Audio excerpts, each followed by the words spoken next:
Carly and Chase Thornock. Is that how I say your last names? You got Okay, it. great. And we are at Riverbed Ranch, Operation Self-Reliance, Intentional Community. I'm going to go ahead and turn this around so you can see some of the amazing landscape. It's in Utah.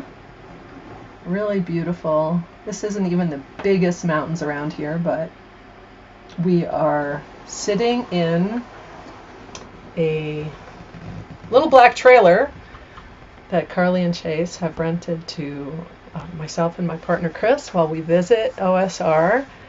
And I thought this would be a great opportunity to actually talk with people who are creating part of this community and are living this alternative lifestyle of being in an off-the-grid intentional community. So we're sitting on this little bench here in the trailer, and if you can believe it, Chase is actually, how tall are you?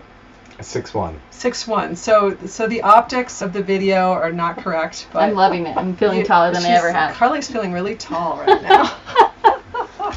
So anyway, can you tell me a little bit first about what OSR is, what Riverbed Ranch is, and when it got started, a little introduction to the community.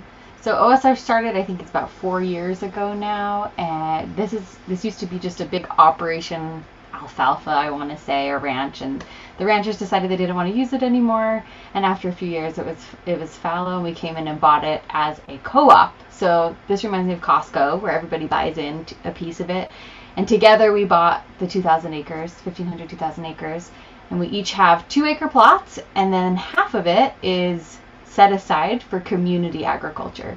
The idea is that we'll have a bunch of agriculture to sell to the grocery stores and our community at large, so we can be fully funded, pay our taxes, make some money for businesses and life here, and then also be fully self-sufficient on our own 2 acres. Very what do you cool. have to add, Chase? Yeah, I think the foundational premise of the community is interesting. It is one where you come, it's fully off-grid, which probably goes without saying, but it's also a requirement that you do what you can on your property to build a home, a barn, a well, a greenhouse, and to do that all in a period of time without any debt. The idea just being that you're self-reliant, obviously in terms of food and energy production, but as well as financially. Super cool. And since you're sharing, why don't you tell me a little bit about why you guys wanted to be part of this, and then I'll ask you the same question. Well, Carly's probably the best one to start here. Okay. She was kind of the impetus, I would say. She's always been someone who's been really intentional in the way that we live our life. And for me personally, I had come from a corporate background. I was the CEO of a software company and got really, really sick in that journey, and ran out of options in the medical profession and had to figure out how to heal my body, which thankfully I did.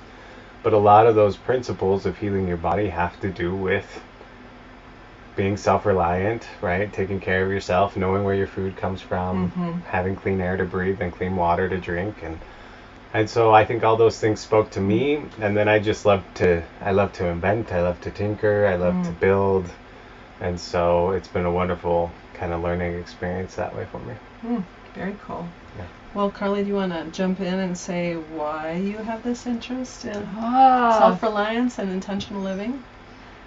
Well, I think it did stem back to when Chase was so sick, and we learned all these principles of how we can't be reliant on systems or other people to come in and control our health or even our life experience or our happiness. And so I got really excited about it, and through my research, which is about how houses impact families, and so this like sub-environment of how your house impacts your family, when this idea was proposed to me of we have a community and that impacts how individual families can thrive, I love that idea. I love that there's no pesticides being sprayed here so that we don't get cross-contamination. I love that there's people who are smarter than me here so they can teach me how to grow tomatoes.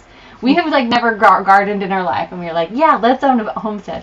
So we're learning a lot, and that really appeals to me. I like to be around people who are growing too, and it's been fun. The people here are fun, and the idea is fun, and I really like the look on people's faces when I tell them we live off-grid and in this community out in the middle of the West Desert. So that's fun too. Great. And you guys have 3 incredibly adorable boys. Thank you. Those ones weren't our boys, but yeah, we have 3 boys. Our boys are cute. They're totally cute. They're really great. I bet they'll be really cuter if I could bring them a puppy, since they won't. But they'll act like a puppy. That's fine. Did they ask you that when you came? That was the first thing your youngest son said was, "Do you have any puppies?" Yeah. And we did talk last night about showing him puppy pictures that my stepdaughter has puppies right now. Anyway, so as parents, what was the consideration for you about doing this for your family? And your boys are 6, 8, and 10, right? That's right. Okay.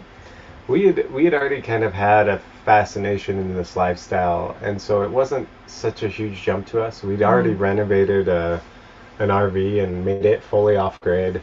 We were traveling a bit in that, and as far as the boys went, we've always homeschooled them, always had an interest in that. I think if I wasn't married to Carly, I might have reconsidered that, right? But she's highly educated, and she does a really good job teaching them. And then as I became more accustomed to having children, they're curious. I feel like in a lot of ways we sometimes beat the curiosity out of them because of their own accord. They just want to know. They want to know how things work and why things work. If you have puppies. If you have puppies. And then out here, they're children, right? So they'll turn on the hose and play in the mud and chase the bugs, and they caught a spider like this big yesterday, and that's so gross. They've loved it. I didn't like that one. In a lot of ways, children are more adaptable than we adults are, you know? And so they've really enjoyed it, and we've enjoyed having them here, and also kind of having them a little closer to some consequences for their decisions. While also trying to protect them, obviously, but this environment gives them some lessons that way. Yeah. I really like that it feels like a return to the 80s when I grew up in the 90s, where my mom would be like, I'm going to Sarah's, and she'd be like, hey, come back before dinner. And it was a little bit more free range, and we can do that here, which is fun. It's hot, so they always need a water bottle, but I feel safe, and our community feels safe. And of course, there's different threats, like snakes and precautions that they need to learn about, but it's fun to have them take off on their bike, and they know how to change a flat tire, and they're getting better at directions, and they stick together and look out for one another, and they have those kind of learning independence, growing activities that we got that I feel like has kind of trickled out, and that a lot of my friends don't feel like they can do with their kids, even though they want to. They feel like they have to be a little bit more diligent in eyes on all the time. It was this interesting paradox that we were surrounded by a lot of wonderful people in the various homes that we lived in, but there was this interesting paradox with the children where you let them outside, and sometimes people would complain that they were too loud outside, right? And then if you have them inside all the time, the kids need to be outside. So and then if you let them outside but you weren't watching them close enough, right? You weren't hovering over them, then you're a negligent parent, or so it was an interesting thing, and this being out here, I think has been helpful that way. So I wasn't homeschooled, but back when I grew up, back in the day when we were young, we come home from school and that was it. We were gone. Until for hours. Those streetlights came on. Or until somebody was standing at the back door, yelling for us to come in for dinner, or calling the neighbor and saying, "Are they over there? Can you send them home for dinner?" Totally. So, and we were in, roving packs of healthy children who were playing outdoors. Exactly. And that was really amazing, actually.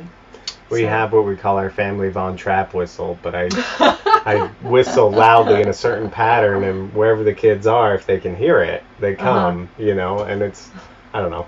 I imagine that's something my great-great-grandpa would have done. Totally. Our neighbor did the same thing. We were walking along and trying to find our kids, and she just she was like, yip, yip. Like, she had her own little thing with her kids. And I was like, oh, that's a good call. Here's ours. And our kids came running, because they heard the mama calls. It was so funny. Yeah, and there are a lot of kids here, I've noticed. Yeah. And by the way, just for our studio audience, we have a free-range fly that's going around. So if you see us going like this, it's the country. So we try to get them, but anyway. There's I think there's 60 kids here between the ages of, I don't know, newborns. We have 3 baby newborn babies. And then all some the way were up to born 18. here on the ranch just a few That's months what I ago. heard. Yeah. One during a blizzard. Oh, yes. Yeah. She did a great job. Yeah. Yeah. Everything turned out fine. So your kids have people to play with here. Yeah, tons. That's great.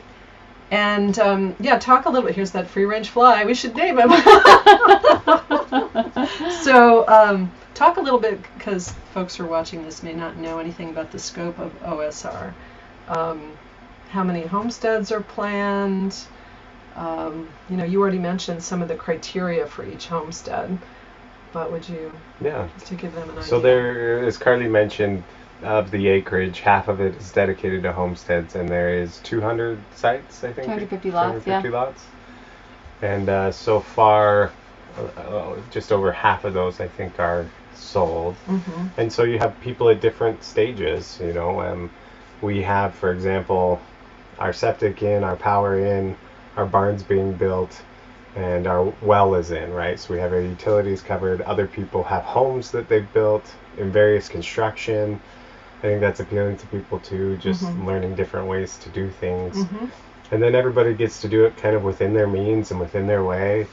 And so that's more or less the scope. And then, as Carly mentioned too, I think in the future we become a provider of organic produce to the community here and abroad, and hopefully more people will come to not only live but to visit and to buy produce and different businesses.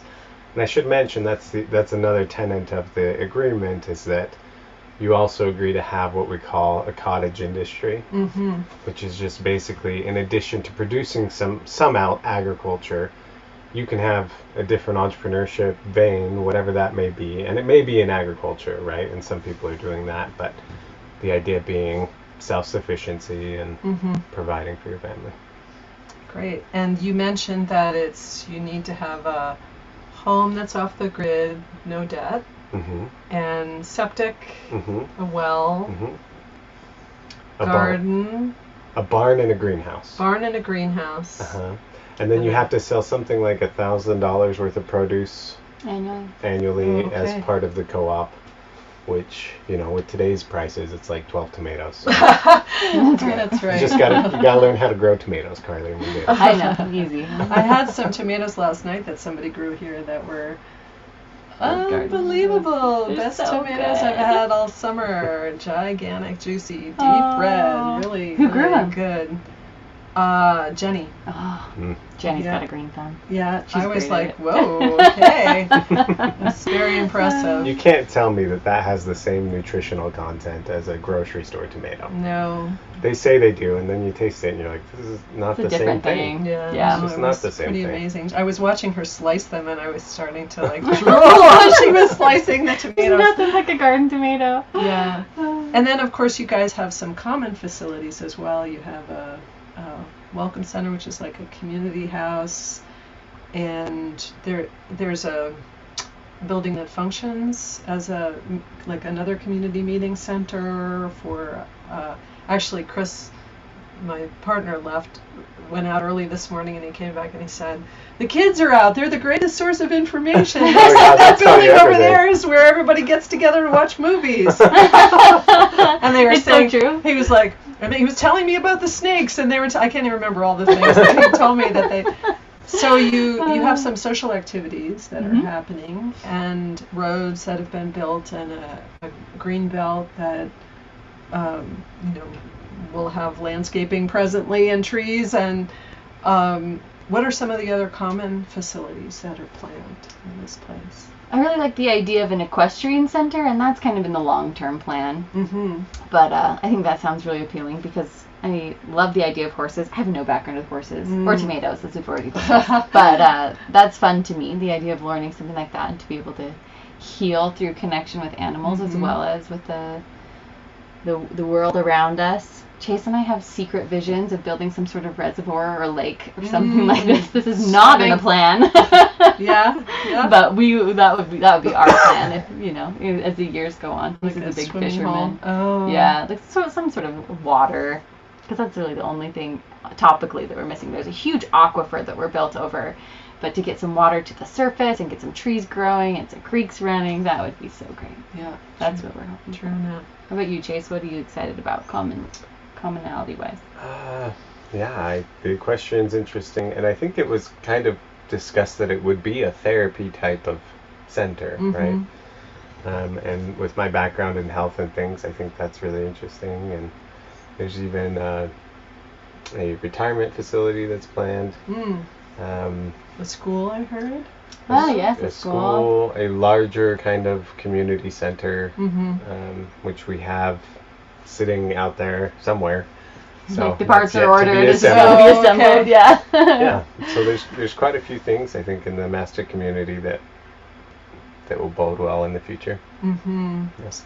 Yeah, it seems like it's sort of in its teenage years or something. People are trying to get their homes built. There are some really beautiful homes here, and others, bunch of people in trailers getting in their power and their septic and their wells first, but living in like more construction trailers as they're putting in other infrastructure and then starting to build their homes. So it does seem like it's at every stage of development. It really is. Here at this point. And how about you guys? How do you see your plan unfolding time-wise, or in general? Although plans, of course, change. Right? Sure. Yeah. Yeah, I think for us, we're focused on kind of finishing out the barn. The barn. It's interesting when you live out in an environment like this, you are much more beholden to the weather, right? And I think coming from a community, you don't recognize that unless the weather's really extreme, right? But here, you got to deal with the wind and the rain and the snow, and so having a closed-in workshop is really, really useful. And so for us, I think getting the barn done is probably our next step. We've suspended a Quonset hut between two shipping containers. And the next stages for us are putting up steel I-beams, which I have in the field, that I'm welding base plates onto, that will support the end walls of the structure, and then we'll start working on the home. Yeah. Okay, cool. And then how do people support all of this development? Because it's a project, right? And especially thinking about doing this debt-free. It seems I've encountered some folks who are still working remotely, some people who are retired and have means from what they've done in the course of their life. How does it work for you guys with 3 kids? Yeah. We have periods of work and then work. So we both own our own companies, and there's times where we'll save up and push to accumulate the funds that we need, and then times where we're working to implement those funds and to execute on our projects. I think it's interesting in retrospect. Of course, hindsight's 20/20, but we thought that we'd come here and build and then be in our 20-year plan house within 3 years. And we're starting to learn with our community as we're all doing this together. There's like an initial living arrangement that will get you to probably a 3-year plan house, which a lot of people are doing yurts or little small cottages, and then you have like your 10-year plan to build your house and to get everything kind of more established, because it just takes longer, especially when you're doing things by hand or with the community's help. So we are building our houses. There's not like 5 construction crews out here. It's all us, unless you bring someone in from town. So it just takes time and planning and, again, weather and seasons. And there's lots of other things that you need to do, like work. So we just take it as it comes. And for us, it's worked pretty well to take winter as the time where we do our businesses. I see. And we actually leave the ranch in the winter and go where it's warm. We take our little trailer and we go to the Gulf of Mexico. That's our favorite place. And we work and save. Then we come back and we can build in the summer. I see. So that's how we kind of have worked it. But lots of people do it. As many people out here are as many ways as it's been done. Gotcha. How interesting. And what are some of the challenges? Ooh. Ta-ta-da. I feel like the Of perks, being out here, of being in a community like this, of being pioneers, which you really are. Yeah. I think some of the perks are the challenges. Like living close to the weather. Sometimes that's awesome and sometimes it's terrifying. It can be hard. Or you don't really make concrete plans because your plans have to be flexible to the weather. So you wake up and you see what kind of a day it is, and that kind of determines what you do with the day, which I love, but it's also a challenge. What else, Chase? Yeah, I mean, every day is a challenge, right? And I think for people who are considering something like this, it's important that you love challenges. If that's not for you, it's not. Don't do it. It's not fun. even as glamorous as it seems, right? But one of the key tenets of my health journey was understanding that my body, in order to heal, had to be challenged in certain ways. And so it's my belief that challenge is essential for any human, right? And so when you're dealing with those challenges, it allows you to be creative in ways you've never been creative before. It allows you to rely on higher powers than just what you have. And there's certainly been those times where you're like, I'm in trouble. I need some help. And whether that's a community, right? If someone gets stuck in the mud out there, we're the only ones to help each other. And so it's not this... We were surrounded by wonderful people who would have helped us in a heartbeat in our neighborhoods. But there wasn't that need as much as there is here. Because, like I said, you're the only one. There is no 911 necessarily, right? And so all of those challenges, I think, afford the opportunities of the lifestyle that we were seeking in particular. But it's weather, it's mechanical, it's dirt, dust, it's interpersonally, right? You got to learn to get along with people and negotiate and, all of those things. So it's part of I love it. It's part of the fun, I think. Well, it has seemed that I've met some extraordinary people just in a short time that I'm here. Very knowledgeable people. You have folks who are knowledgeable in the building trades, folks who are knowledgeable in quite a diversity of health. It seems like a lot of healthcare providers, people who are experienced with high tech, construction. I don't know. It seems like there are multi-talented people that are out here, very smart people. Yeah. So. And it's a different age that we live in, because if you would have done this, which you've done it previous to this, we have satellite internet, right? And so in a lot of ways it's less about the answers, because you can find the answers, and it's more about being creative about your questions, right? And so it's a totally different kind of approach that way, where you still have the world at your fingertips, but you're hundreds of miles away from civilization. Right, because this is pretty remote. The nearest... I shouldn't say hundreds of miles, but like dozens. An hour away is the nearest town, and that's a relatively small town.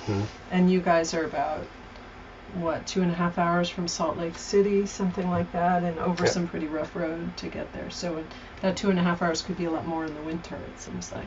Yeah. Nearest hospital's an hour and a half. Yeah. Okay, well, cool. So if people wanted to come and visit out here, what would your advice be if they think, well, I don't know if I like that much challenge, but I'll go see? Come out.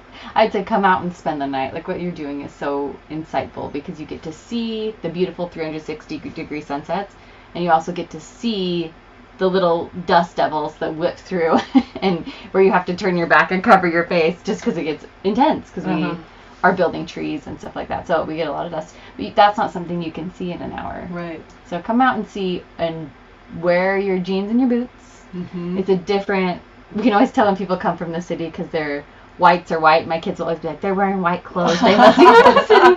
Or your hair is, curled or whatever. And so we're like, oh, they look so beautiful. Wow! But out here, we're prepared for the weather and prepared to work hard. And so come out and see if that's for you. Like, you could bring an RV out. You can camp with us. You can just come and stay. There's a button, bring a tent, whatever you want to do. But it's so fun to be out here and get to know the land a little bit. I think that would be my advice. Totally. What's the best website for them?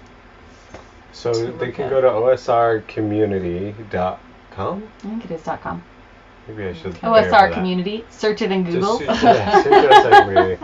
And there's some good information there. And that would be the other thing I'd add with Carly's suggestion is make sure you have a spare tire or two and you know how to change one. Because it is an hour on dirt. Without service. Yeah, without cellular service. So if you are coming, like we did with you, it's helpful if you're staying in this, for example, this trailer. I always tell people, text me when you hit the dirt. That way I know you're coming and I know to come looking for you if it takes longer than you expect. But this is the lifestyle out here. It's just part of the process, and come try it out. And we do with that texting, what we just said to you, like text us when you leave, that's what we do with everybody in the community. So whenever somebody goes into town, it's like the buddy system. Where you're like, hey, I'm leaving.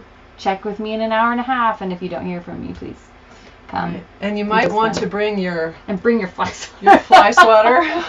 This time of year, at least. Yeah, it's fly season. We tease that it's fly season. I think that you guys should have a fly swatting Olympics. This is a great idea. We should it'd be probably just so much brand fun. fly swatters, like OSR. Thanks for coming. Yeah, what a great idea.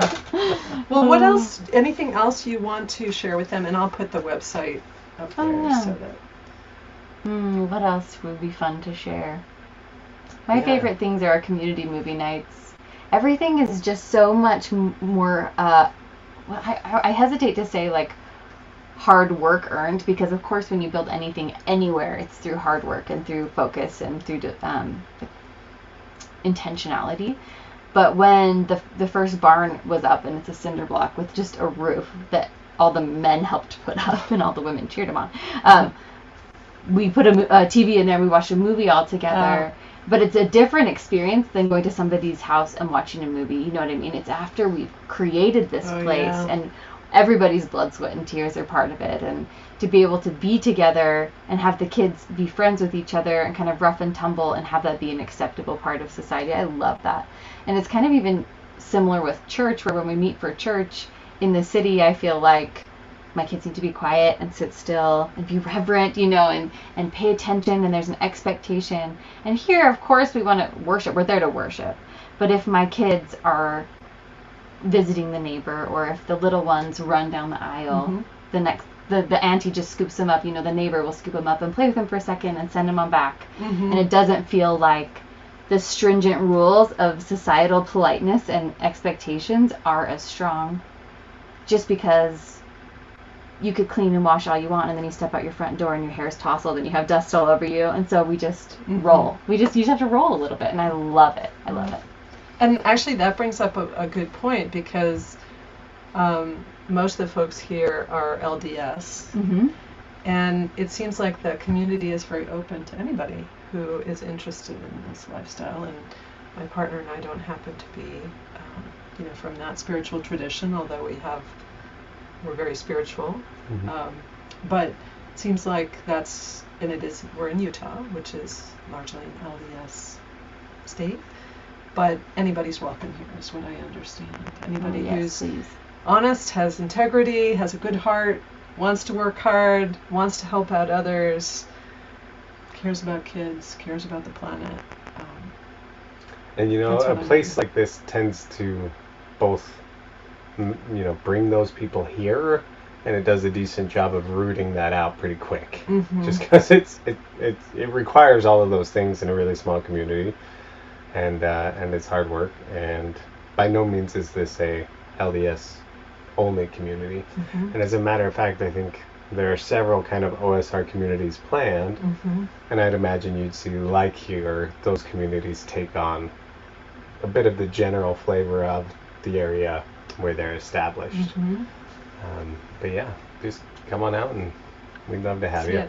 And that's an interesting point too, because one of the things I thought was interesting about this model is that there are these different communities planned, and OSR is Operation Self-Reliance. Land has been found in Arizona, I understand, and then I believe they're intended mostly for the Southwest. Is that correct, or maybe in other parts? They even have one up in Canada, do they? Oh, not? really? I think they might. Yeah, Okay. it seemed to me like it was kind of a Provisions. corridor Okay. as far as the a think latitude, going up and down. But And then the plan that there will be communication or interaction, trade amongst the communities. That also fascinated me, like a parallel intentional community structure, but that becomes a model that replicates. yeah, well, we've certainly benefited off of the people who came here before us, right? That's for sure, yeah. And hopefully we can share with those who come after.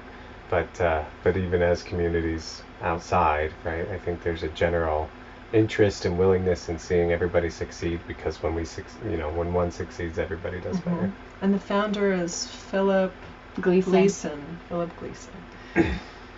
Okay, great. Yeah. Well, any so glad you're last here. words? It's really fun to be here. Fun. It's fun to be staying in your little trailer.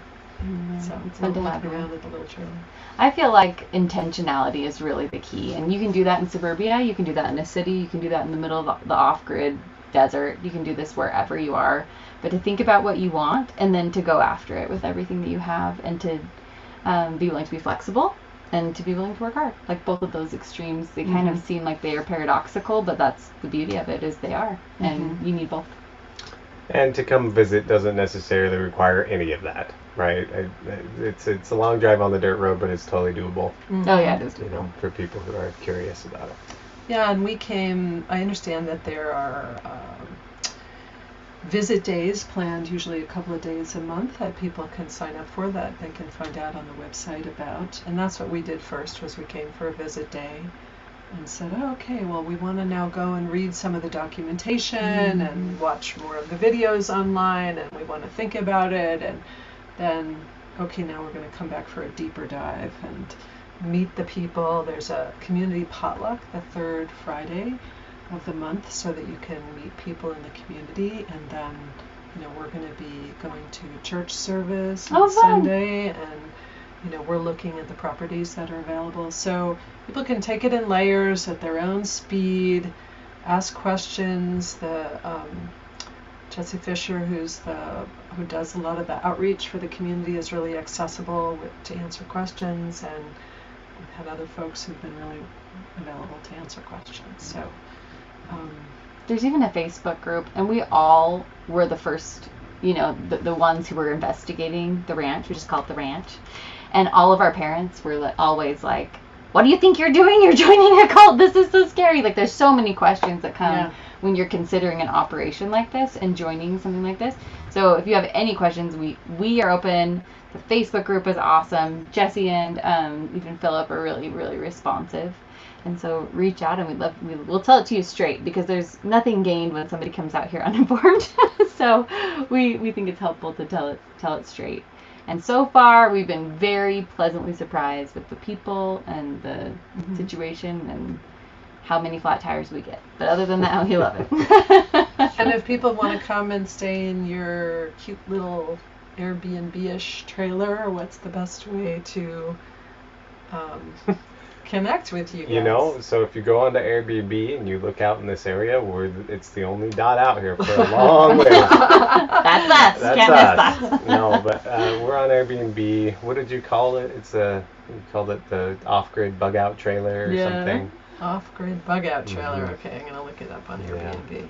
But anyway, I wouldn't know exactly how to find it. You just search for OSR. Yeah. And anyway, you can correlate a map with, of where OSR is on Google Maps with Airbnb too, and we're like directly south of the Great Salt Lake. So, and right directly west of Provo, Utah. So if you take the 2, and that's about where we are. And again, we're the only dot if you look on Airbnb. So. Okay. Yeah. Well, thank you so Thank much you. for taking Fun. this time of Absolutely. doing this interview. Super That's fun. All right, we're going to turn this off and do a little more swatting here. And Supplies. we'll all have a training.